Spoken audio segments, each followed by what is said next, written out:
Where the Red Fern Grows, Chapter 8. The day hunting season opened, I was as nervous as Sammy, our house cat. Part of that seemingly endless day was spent getting things ready for the coming night. I cleaned my lantern and filled it full of oil. With hog lard, I greased my boots until they were as soft as a hummingbird's nest. I was grinding my axe when Papa came around. He smiled as he said, "This is the big night, isn't it?"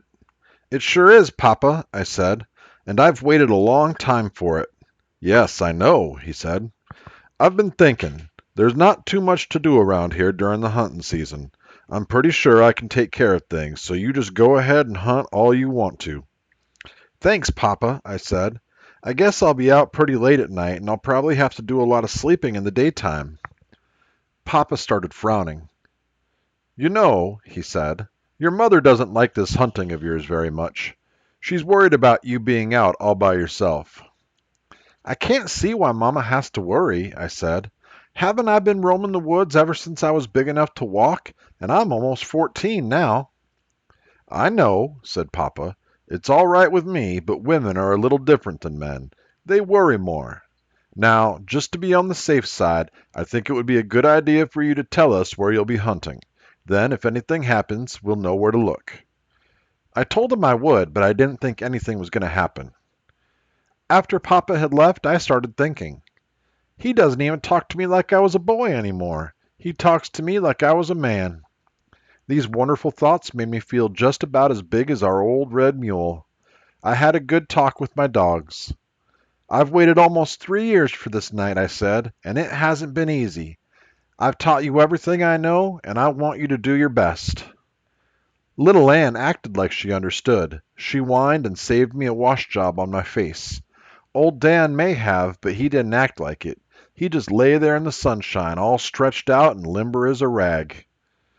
During supper, Mama asked me where I was going to hunt. "I'm not going far," I said. "Just down on the river." I could tell Mama was worried, and it didn't make me feel too good. "Billy," she said, "I don't approve of this hunting, but it looks like I can't say no. Not after all you've been through, getting your dogs and all that training." "Aw, he'll be all right," Papa said. "Besides, he's getting to be a good-sized man now." "Man!" Mama exclaimed. "Why, he's still just a little boy." "You can't keep him a little boy always," Papa said. "He's got to grow up someday." "I know," Mama said, "but I don't like it. Not at all, and I can't help worrying." "Mama, please don't worry about me," I said. "I'll be all right. Why, I've been all over these hills. You know that." "I know," she said, "but that was in the daytime. I never worried too much when it was daylight, but at night, that's different. It'll be dark, and anything could happen." "There won't be anything happen," I said. "I promise I'll be careful." Mama got up from the table, saying, "Well, it's like I said. I can't say no, and I can't help worrying. I'll pray every night you're out." The way Mama had me feeling, I didn't know whether to go hunting or not. Papa must have sensed how I felt. "It's dark now," he said, "and I understand those coons start stirring pretty early. You had better be going, hadn't you?" While Mama was bundling me up, Papa lit my lantern. He handed it to me, saying, "I'd like to see a big coonskin on the smokehouse wall in the morning." The whole family followed me out on the porch. There we all got a surprise. My dogs were sitting on the steps waiting for me. I heard Papa laugh. "Why, they know you're going hunting," he said. "Know it as well as anything." "Well, I never," said Mama.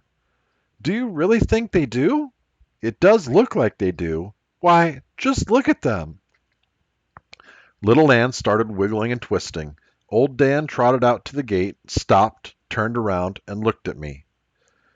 "Sure they know Billy's going hunting," piped the little one, "and I know why." "How do you know so much, silly?" asked the oldest one. "Because I told little Ann, that's why," she said, "and she told old Dan. That's how they know." We all had to laugh at her. The last thing I heard as I left the house was the voice of my mother. "Be careful, Billy," she said, "and don't stay out late." It was a beautiful night, still and frosty. A big, grinning Ozark moon had the countryside bathed in a soft yellow glow. The starlit heaven reminded me of a large blue umbrella, outspread and with the handle broken off.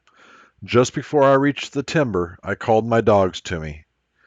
"Now, the trail will be a little different tonight," I whispered. "It won't be a hide dragged on the ground. It'll be the real thing, so remember everything I taught you, and I'm depending on you. Just put one up a tree, and I'll do the rest."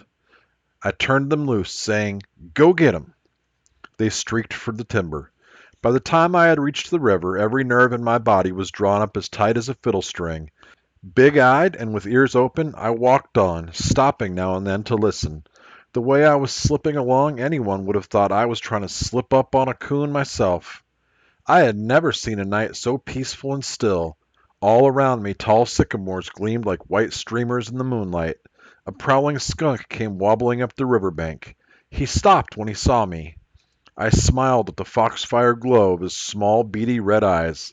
He turned and disappeared in the underbrush. I heard a sharp snap and a feathery rustle in some brush close by. A small rodent started squealing in agony. A nighthawk had found his supper. Across the river and far back from the rugged mountains I heard the baying of a hound. I wondered if it was the same one I had heard from my window on those nights so long ago. Although my eyes were seeing the wonders of the night, my ears were ever alert, listening for the sounds of my hounds telling me they had found a trail. I was expecting one of them to bawl, but when it came, it startled me. The deep tones of old Dan's voice jarred the silence around me. I dropped my axe and almost dropped my lantern. A strange feeling came over me. I took a deep breath and threw back my head to give the call of the hunter, but something went wrong. My throat felt like it had been tied in a knot. I swallowed a couple of times and the knot disappeared. As loud as I could, I whooped, "Woo-wee! Get him, Dan! Get him!" Little Ann came in.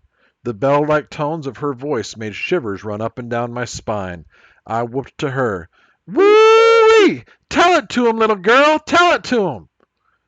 This was what I had prayed for, worked and sweated for, my own little hounds bawling on the trail of a river coon. I don't know why I cried, but I did. While the tears rolled, I whooped again and again. They straightened the trail out and headed downriver. I took off after them as fast as I could run. A mile downstream, the coon pulled his first trick. I could tell by my dogs' voices that they had lost the trail. When I came to them, they were out on an old drift, sniffing around. The coon had pulled a simple trick. He had run out on the drift, leaped into the water, and crossed the river. To an experienced coonhound, the crude trick would have been nothing at all, but my dogs were just big, awkward pups trailing their first live coon. I stood and watched, wondering if they would remember the training I had given them. Now and then I would whoop, urging them on. Old Dan was having a fit. He whined and he bawled, he whimpered and cried. He came to me and reared up, begging for help. "I'm not going to help you," I scolded, "and you're not going to find him out on that drift. If you would just remember some of the training I gave you, you could find that trail. Now go find that coon." He ran back out on the drift and started searching. Little Ann came to me. I could see the pleading in her warm gray eyes. "I'm ashamed of you, little girl," I said. "I thought you had more sense than this. If you let him fool you this easily, you'll never be a coon dog." She whined, turned, and trotted downstream to search again for the lost trail. I couldn't understand. Had all the training I had given them been useless? I knew if I waded the river they would follow me. Once on the other side, it would be easy for them to find the trail. I didn't want it that way. I wanted them to figure it out by themselves. The more I thought about it, the more disgusted I became. I sat down and buried my face in my arms. Out on the drift, old Dan started whining. It made me angry, and I got up to scold him again. I couldn't understand his actions. He was running along the edge of the drift, whimpering and staring downriver. I looked that way. I could see something swimming for the opposite shore. At first I thought it was a muskrat. In the middle of the stream, where the moonlight was brightest, I got a good look. It was little Ann. With a loud whoop, I told her how proud I was. My little girl had remembered her training. She came out on a gravel bar, shook the water from her body, and disappeared in the thick timber. Minutes later she let me know she had found the trail. Before the tones of her voice had died away, old Dan plowed into the water. He was so eager to join her I could hear him whining as he swam. As soon as his feet touched bottom in the shallows, he started bawling and lunging. White sheets of water, knocked high in the moonlight by his churning feet, gleamed like thousands of tiny white stars. He came out on the river onto a sandbar. In his eagerness, his feet slipped in the loose sand and down he went. He came out of his roll, running and bawling. Ahead of him was a log jam. He sailed over it and disappeared down the river bend. Seconds later, I heard his deep voice blend with the sharp cries of little Ann. At that moment, no boy in the world could have been more proud of his dogs than I was. Never again would I doubt them. I was hurrying along, looking for a shallow riffle so I could wade across, when the voices of my dogs stopped.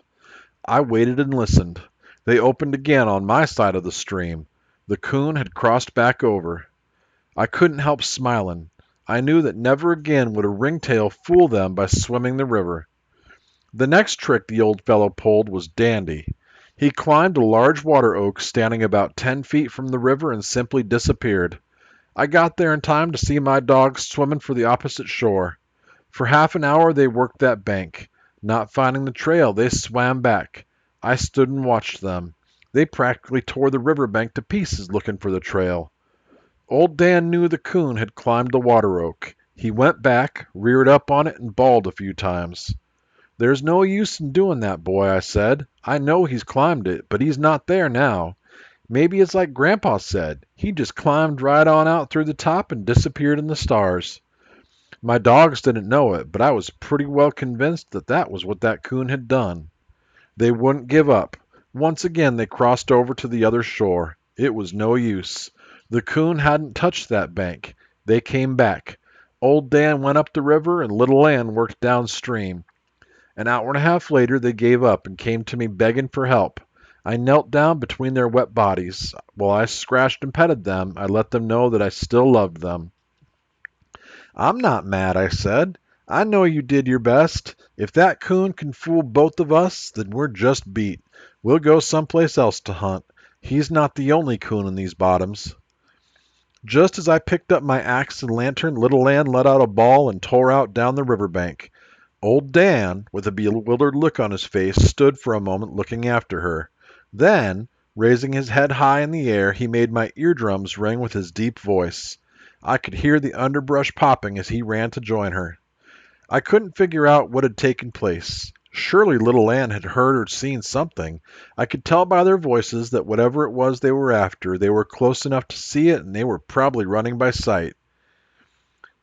The animal left the bottoms and headed for the mountains. Whatever it was, it must have realized my dogs were crowding it too closely.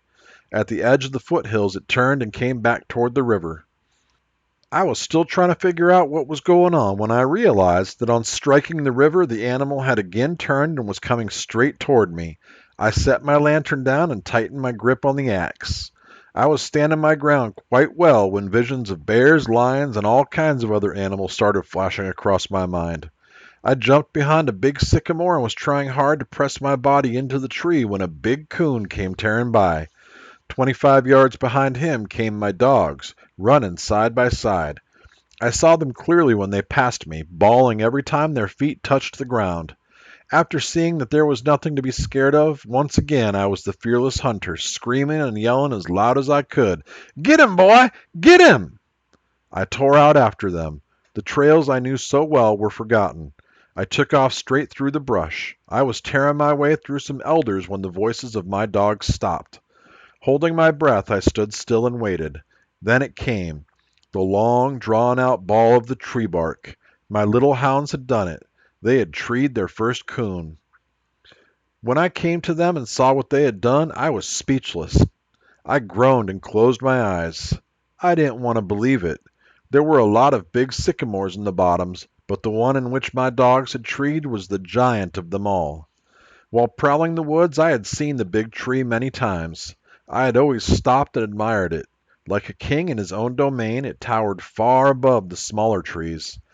It had taken me quite a while to find a name suitable for the big sycamore. For a while I had called it the chicken tree. In some ways it had reminded me of a mother hen hovering over her young in a rainstorm.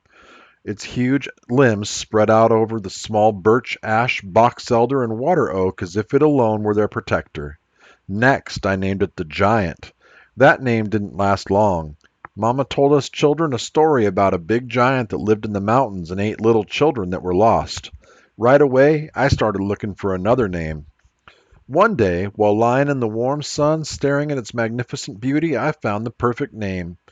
From that day on, it was called the Big Tree. I named the bottoms around it the Big Tree Bottoms. Walking around it and using the moon as a light, I started looking for the coon. High up in the top, I saw a hollow in the end of a broken limb. I figured that was the coon's den. I could climb almost any tree I had ever seen, but I knew I could never climb the big sycamore, and it would take days to chop it down. There had been very little hope from the beginning, but on seeing the hollow, I gave up. "Come on," I said to my dogs. "There's nothing I can do. We'll go someplace else and find another coon." I turned to walk away. My hounds made no move to follow. They started whining. Old Dan reared up, placed his front paws on the trunk, and started bawling. "I know he's there," I said, "but there's nothing I can do. I can't climb it. Why, it's 60 feet up to the first limb, and it would take me a month to cut it down." Again I turned and started on my way. Little Ann came to me. She reared up and started licking my hands. Swallowing the knot in my throat, I said, "I'm sorry, little girl. I want him just as badly as you do, but there's no way I can get him." She ran back to the tree and started digging in the soft ground close to the roots. "Come on now," I said in a gruff voice. "You're both acting silly. You know I'd get the coon for you if I could, but I can't." With a whipped dog look on her face and with her tail between her legs, Little Ann came over. She wouldn't even look at me. Old Dan walked slowly around behind the tree and hid himself. He peeped around the big trunk and looked at me. The message I read in his friendly eyes tore at my heart. He seemed to be saying, "You told us to put one in a tree, and you would do the rest." With tears in my eyes, I looked again at the big sycamore. A wave of anger came over me. Gritting my teeth, I said, "I don't care how big you are. I'm not going to let my dogs down. I told them if they put a coon in a tree, I would do the rest, and I'm going to. I'm going to cut you down. I don't care if it takes me a whole year." I walked over and sank my axe as deep as I could in the smooth white bark. My dogs threw a fit. Little Ann started turning in circles. I could hear her pleased whimpering cry. Old Dan bawled and started gnawing on the big tree's trunk. At first it was easy. My axe was sharp and the chips flew. 2 hours later things were different. My arms felt like two dead grapevines, and my back felt like someone had pulled a plug out of one end of it and drained all the sap out. While taking a breather, I saw I was making more progress than I thought I would. The cut I had started was a foot deep, but I still had a long way to go. Sitting on their rears, my dogs waited and watched. I smiled at the look on their faces. Every time I stopped chopping, they would come over. While Little Ann washed the sweat from my face, Old Dan would inspect my work. He seemed to be pleased with what he saw, for he always wagged his tail. Along about daylight, I got my second wind, and I really did make the chips fly. This burst of energy cost me dearly. By sunup, I was so stiff I could hardly move. My hands and arms were numb. My back screamed with pain. I could go no further. Sitting down, I leaned back against the big tree and fell asleep. Little Ann woke me up by washing my face. I groaned with the torture of getting to my feet. Every muscle in my body seemed to be tied in a knot. I was thinking of going down to the river to wash my face in the cool water when I heard a loud whoop. I recognized my father's voice. I whooped to let him know where I was. Papa was riding our red mule. After he rode up, he just sat there and looked me over. He glanced at my dogs and at the big sycamore. I saw the worry leave his face. He straightened his shoulders, pursed his lips, and blew out a little air. He reminded me of someone who had just dropped a heavy load. In a slow, calm voice, he asked, "Are you all right, Billy?" "Yes, Papa," I said. "Oh, I'm a little tired and sleepy. Otherwise, I'm fine." He slid from the mule's back and came over. "Your mother's worried," he said. "When you didn't come in, we didn't know what had happened. You should have come home." I didn't know what to say. I bowed my head and looked at the ground. I was trying hard to choke back the tears when I felt his hand on my shoulder. I'm not scolding, he said. We just thought maybe you had an accident or something. I looked up and saw a smile on his face. He turned and looked again at the tree. Say, he said, this is the sycamore you call the big tree, isn't it? I nodded my head. Is there a coon in it? He asked. There sure is, Papa, I said. He's in that hollow limb. See? That one way up there. That's why I couldn't come home. I was afraid he'd get away. Maybe you just think he's there, Papa said. I believe I'd make sure before I cut down a tree that big. Oh, he's there all right, I said. My dogs weren't 10 feet behind him when he went up it. Why are you so determined to get this coon? Papa asked. Couldn't you go somewhere else and tree one? Maybe the tree would be a smaller one. I thought about that, Papa, I said, but I made a bargain with my dogs. I told them that if they would put one in a tree, I'd do the rest. Well, they fulfilled their part of the bargain. Now it's up to me to do my part, and I'm going to, Papa. I'm going to cut it down. I don't care if it takes me a year. Papa laughed and said, Oh, I don't think it'll take that long, but it will take a while. I'll tell you what I'll do. You take the mule and go get some breakfast. I'll chop on it until you get back. No, Papa, I said. I don't want any help. I want to cut it down all by myself. You see, if someone helps me, I wouldn't feel like I kept my part of the agreement. An astonished look came over my father's face. Why, Billy, he said, you can't stay down here without anything to eat and no sleep. Besides, it'll take at least 2 days to cut that tree down, and that's hard work. Please, Papa, I begged, don't make me quit. I just have to get that coon. If I don't, my dogs won't ever believe in me again. Papa didn't know what to tell me. He scratched his head, looked over to my dogs and back at me. He started walking around. I waited for him to make up his mind. He finally reached a decision. Well, all right, he said. If that's the way you want it, I'm for it, even if it's only agreement between you and your dogs. If a man's word isn't any good, he's no good to himself. Now I have to get back and tell your mother that you're all right. It's a cinch that you can't do that kind of work on an empty stomach, so I'll send your oldest sister down with a lunch bucket. With tears in my eyes, I said, Tell Mama I'm sorry for not coming home last night. Don't you worry about your mother, he said as he climbed on the mule's back. I'll take care of her. Another thing, I have to make a trip to the store today, and I'll talk this over with your grandfather. He may be able to help some way. After Papa left, things were a little different. The tree didn't look as big, and my axe wasn't as heavy. I even managed to sing as I chopped away. When my sister came with the lunch bucket, I could have kissed her, but I didn't. She took one look at the big tree, and her blue eyes got as big as a guinea's egg. You're crazy, she gasped. Absolutely crazy. Why, it'll take a month to cut that tree down, and all for an old coon. I was so busy with the fresh side pork, fried eggs, and hot biscuits, I didn't pay much attention to her. After all, she was a girl, and girls don't think like boys do. She raved on. You can't possibly cut it down today, and what are you going to do when it gets dark? I'm going to keep right on chopping, I said. I stayed with it last night, didn't I? Well, I'll stay till it's cut down. I don't care how long it takes. My sister got upset. She looked at me, threw back her small head, and looked up to the top of the big sycamore. You're as crazy as a bedbug, she said. Why, I never heard of such a thing. She stepped over in front of me and very seriously asked if she could look in my eyes. Look in my eyes? I said. What do you want to do that for? I'm not sick. Yes, you are, Billy, she said. Very sick. Mama said when old man Johnson went crazy, his eyes turned green. I want to see if yours have. This was too much.